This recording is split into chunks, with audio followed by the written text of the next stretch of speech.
Welcome to Nasdaq TradeTalks, where we meet the top thought leaders and strategists in emerging technologies, digital assets, a regulatory landscape, and capital markets. I'm your host, Jill Malandrino, and joining me on the desk at the Nasdaq market site, we have Linda Olson, founder and CEO of Tampa Bay Wave, and Keegan Caldwell, global managing partner at Caldwell Law. We're here to discuss the intersection of entrepreneurship, innovation, and public policy. It is great to have the both of you with us. Welcome to Trade Talks. Certainly those three topics are an intersection of what we cover on the show here. But I want to ask you, Linda, to kick this off about regional innovation, because Tampa Bay has really made its mark on the map. Yeah. We developed Tampa Bay Wave specifically to help take advantage of Florida's innovation ecosystem, its regional assets, and we've been building our programs intentionally around areas like cybersecurity and health tech that are really a major part of Florida. It's a really great way to not just help support the innovative startups that are bringing these innovative technologies to life, but also bring the industry in. So it's really fostering a really strong ecosystem in Tampa Bay and throughout Florida. Yeah, and Keegan, let's pull the lens out for a moment here and talking about the current environment, trade policies as an example, how that's impacting entrepreneurs in the US and around the globe.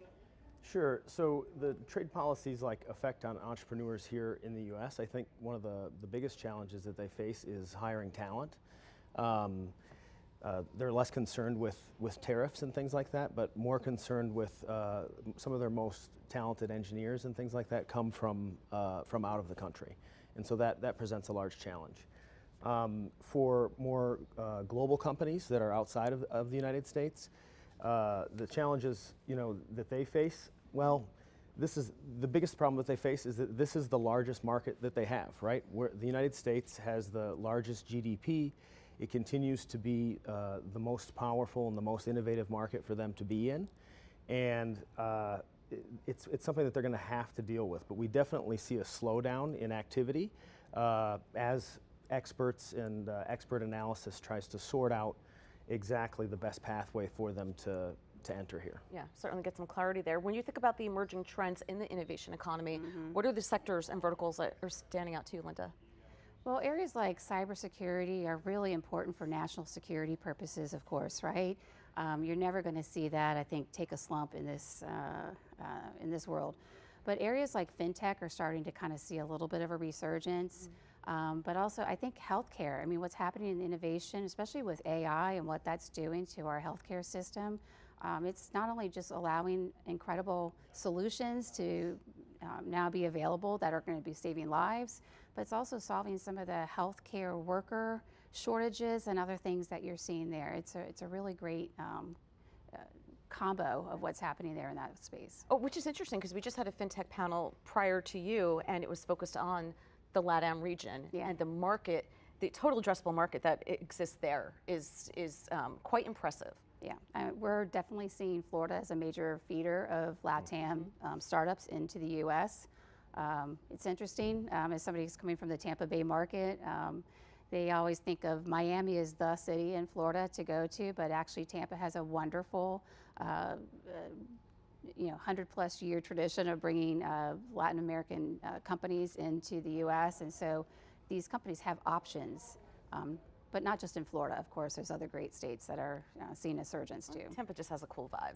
Anyway, I would just add to what Linda was saying also about defense investment. That's an area that I've seen pretty consistent growth over the last few years, where some other areas of innovation have slowed down, at least the investment and the ability of those companies to raise money in the area of defense, because they're continuing to get government dollars that is usually non-equity, and it's not debt either, it's just a grant. This allows them to kind of bridge that, those funding round gaps. Right. And we've seen considerable growth of defense companies over the last few years. What we see with the investors too is they like the DoD spending because it helps to de-risk some of the investment opportunities that they see as well. Yeah, well, there's also a wild card there too, is the path for clarity is still on the path of being executed. Right. So it's not might have been more a reliable path prior to the environment now, but certainly not something that's going away. But speaking of defense, speaking of cybersecurity, what are your thoughts around China? So there's huge tariffs that have been placed on China, right? And this is causing, some opportunities for folks here in the U.S. that are dealing with Chinese companies taking parts of their market share. It's also, important to note, though, that even though there's significant, China is the second largest GDP that there is, right, outside of the U.S. It's very hard to untangle ourselves from that. It's very hard for American companies that rely on cheaper access to products to disentangle themselves from that. But it's also allowing for American manufacturers to continue to grow their revenue, right? And I think that we'll continue to see some revenue growth from those companies that are reliant on Chinese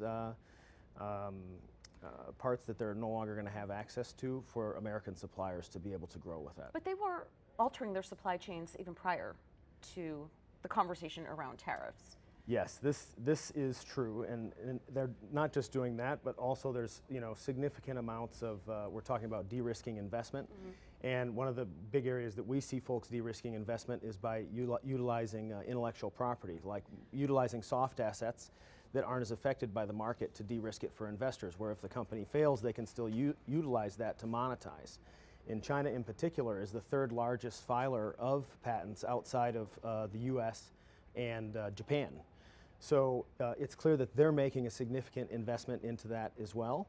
But we also see United States innovators, technology companies making a significant investment into that to help set themselves apart from other companies in their sector to draw in investment and growth. Yeah, I'm glad you brought up AI and the framework around that, because I want to talk about policy as well. Yeah. The adoption of consistent policy. Granted, we operate in multiple jurisdictions, and there's global jurisdictions that we need to operate within their environment, but that consistency is really what's going to build investor confidence. And to your point before about IP, we need that framework to understand what it looks like, who owns what. Right. Honestly, when you have a changing policy environment, it is not necessarily the startups can look at it one of two different ways, right? It's either going to create some opportunities, or it's going to create a little bit of uncertainty with the investors, and they don't like to invest when they're not really sure where everything is going to land, right? It's about de-risking at the end of the day, right? But what's really interesting is sometimes the smaller startup companies are a little bit more nimble and can react more quickly to the changing environments than some of the large establishment companies. So it can create interesting opportunities for those who are in the entrepreneurial innovation space, right? But this is why we build the programs that we do, to try to make sure that these startups are working with industry experts and leaders from the very beginning, so that they can kind of get a little bit of intel of what's coming down the pipeline from the policy work that the larger industry players are seeing, and they can kind of build that compliance in from the beginning. Right, that's a good point that you make, but you brought up an interesting quote. Jack Dorsey, founder of Twitter, said, "Get rid of IP law." Yeah. Elon Musk replied, "I agree." Without even getting deeper into your notes, that sounds, I mean, it's impossible. I mean, I think that it is impossible. It's one of the few areas of government that actually is self-sustaining and makes money. When the rest of the government shuts down, the United States Patent and Trademark Office still goes on because they're self-sustained by fees. And the other thing is that if we took away formalized forms of intellectual property, patents, trademarks, copyrights, the courts would just be tied up in constant trade secret suits. It would be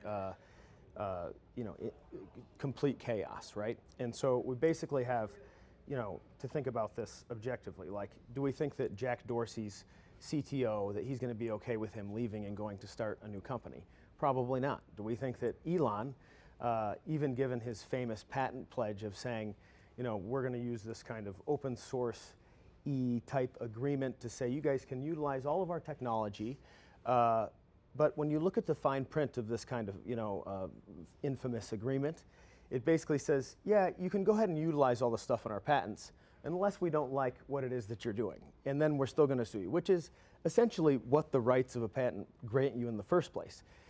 We're going to have the rights to have a monopoly on this for 20 years. And if we don't like what you're doing, we're going to stop you from doing it. So it's just kind of a cleverly marketed thing. I think what these guys are really getting at, though, is that they don't want to slow down the economy. They don't want patent rights to be so restrictive that it slows growth, like in the areas of AI or something like, or other new technologies.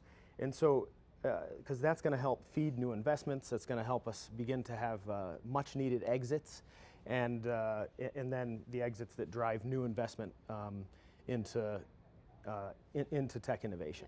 It's interesting. It reminds me of the data scraping argument, Yes. right? I Yes. mean, it's there, it's public, but if it's used in a way that the company perceives it to be competitive, or they don't like the concept, all of a sudden there's an issue with that. So that the argument, or getting rid of IP law, just reminds me a lot of the data scraping.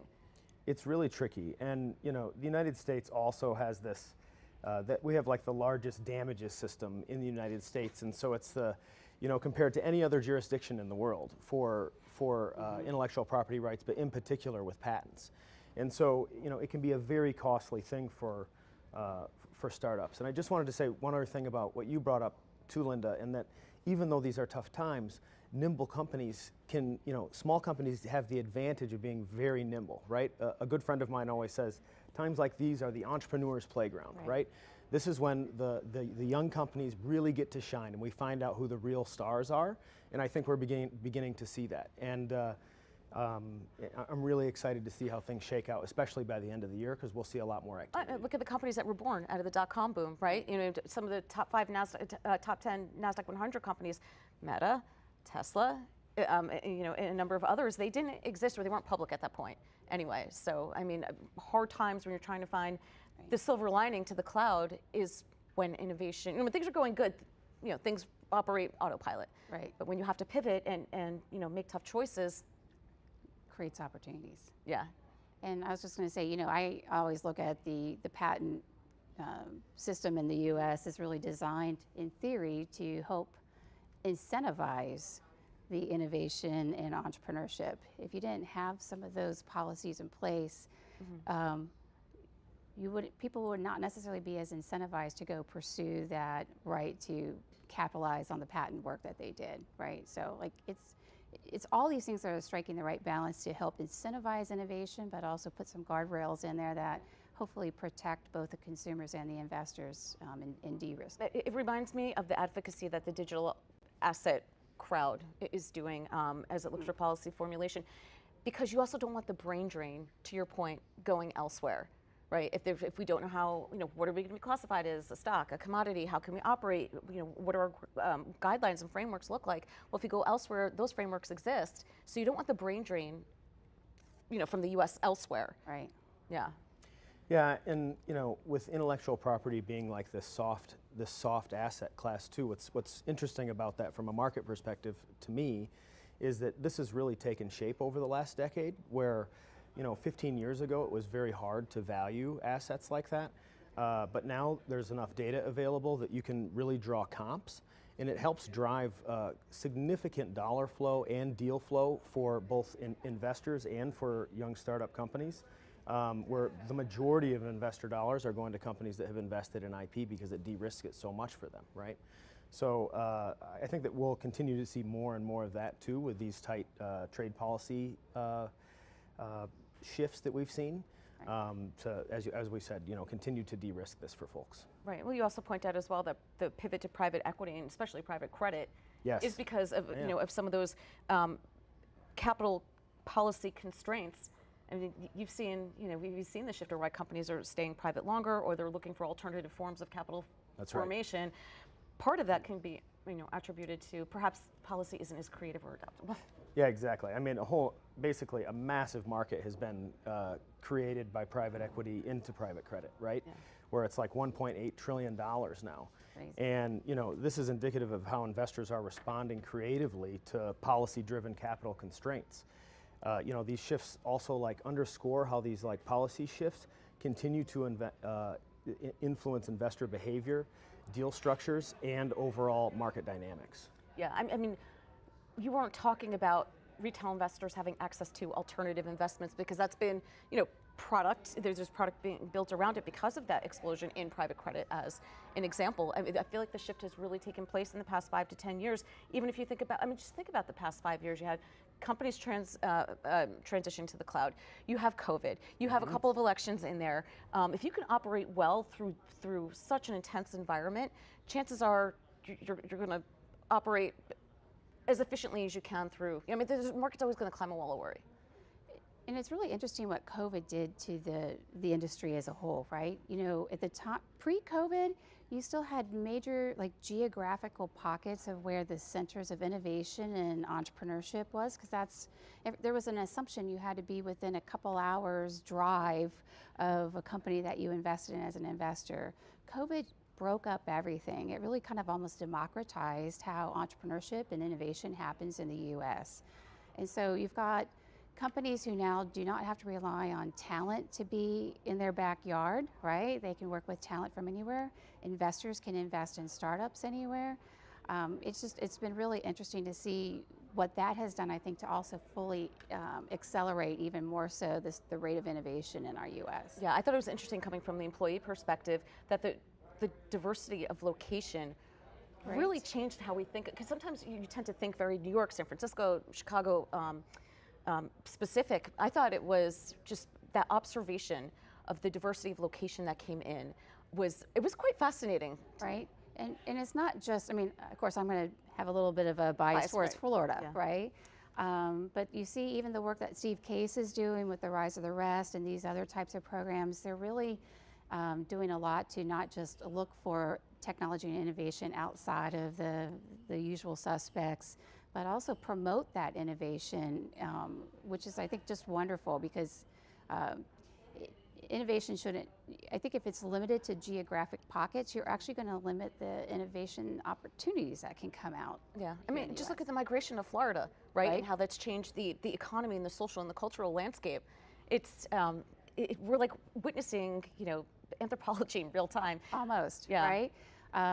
Just such an influx from across the U.S., but also from outside the U.S. into Florida. We're not the third largest state in the U.S., but I think I saw, you know, we're in the top 20 economies in the world right now. So it's interesting. To wrap up here, Keegan, when you think about a little bit more longer term, the deal environment, how the IPO pipeline is going to look like, when M&A is going to pick up again, what are your thoughts once we get over this hump and have some more clarity?